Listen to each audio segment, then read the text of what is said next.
Hey, what's going on, guys? Some of you guys were asking me about my Kenwood TK-481, and this is my TK-481 with a KMC-41 wireless, not wireless, I don't know why I just said that, but lapel microphone.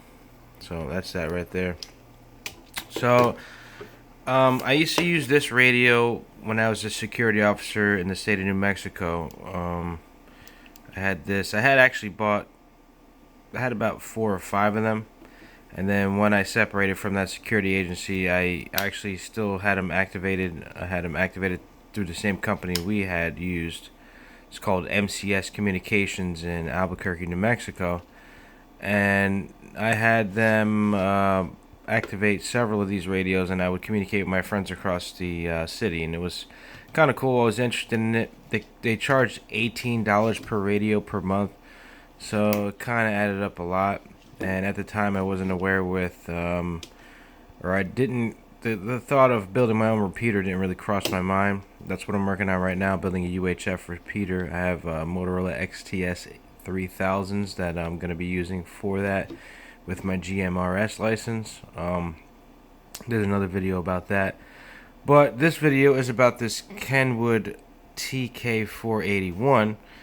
I have this KMC-41 microphone. And then I also have left over this Prime microphone that's also able to be used on the TK-481. I don't know what else you can use this with, but that's what that looks like. It goes in like this, and you screw it down like that. I had a lot of chargers. They all stopped working. This was the one charger. And I had a lot of radios too. Some of them had busted antennas and busted batteries, but for some reason, it's been many years. This battery's still good, and this antenna was real good. I had some. They looked at the radios when I bought them, and they decided what parts I might need and helped me out and get everything running. So, unfortunately, not unfortunately. This is an 800 megahertz radio. Unfortunately, I don't have any access to any software to program this or the programming cable right now. So it's programmed to a repeater that doesn't exist. I'm in New Jersey now, but it does have a talkabout frequency programmed into it. But like I said, I only have the one, so there's not any way for me to demonstrate that for you. But we can still take a look at it, and I can show you what some of the features are. So this knob here would be the power on volume, and this would be the channel selector, your man down button. And you've got 2 programmable buttons and the PTT button here. You've got these buttons here, which I actually never really opened the software, so I don't really even know if these are programmable or not, if they're set to what they're set to. And belt clip and battery in the back. So I'm gonna power it on so you can kind of hear some of the sounds that it makes and stuff like that. So when you power it on, it sounds like that, and it says my name on there. You can't really see it now. So maybe this isn't a program. Well, that's the monitor. The monitor, as you can hear there. The bottom one is the backlight. So now it's on scan. That was the last thing I had it set to before I even actually shut the radio device off, and it still remembers that. The battery was completely dead. So I can turn scan off by hitting S. And you can see it's on talk around. So if I wanted to transmit, I would push the talk button, and you can see the red light is illuminated, and that would work like that. And then I also have the KMC-41,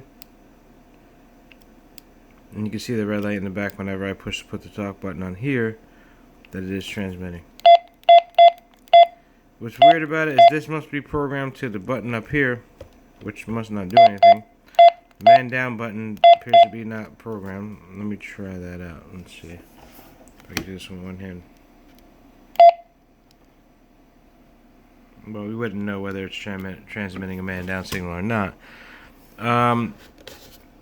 So yeah, as you can see, it's set to the talk around right now.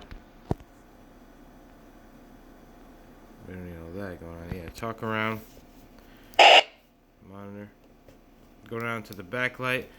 I'll go up here and change it over to the dispatch. This was the repeater I was using. So I'm not able to transmit, but I can show you what it sounds like if you try to transmit on a radio that doesn't have the repeater connected. It'll flash red.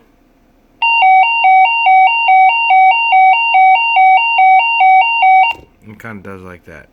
So What do these other buttons do? Turn the backlight on. C doesn't do anything. B doesn't do anything. A doesn't do anything. S scans. So I don't know if these are. I'm assuming these are programmable buttons, kind of like Motorola would do. So right now it's scanning between the two channels that it's set up for. I'm not gonna be able to receive anything because, like I said, the repeater doesn't work, and well, not that the repeater doesn't work, but the repeater is 25 miles from here, and I don't pay for that subscription service anymore. The mic works fine. We'll set it over to the we'll turn the scan off. Let's set it over to dispatch. Turn the black light on so you can see, and then push it down.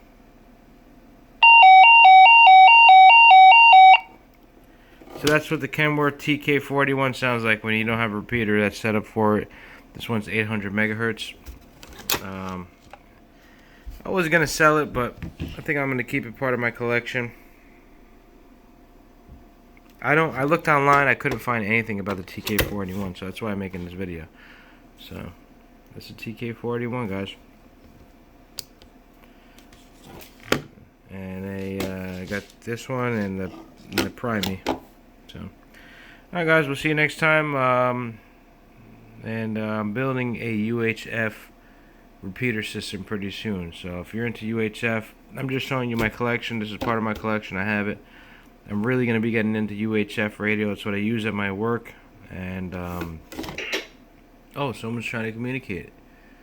Anyway, just kidding. Yeah, so alright guys, thanks for tuning in. I'll see you guys next time. Alright, take care.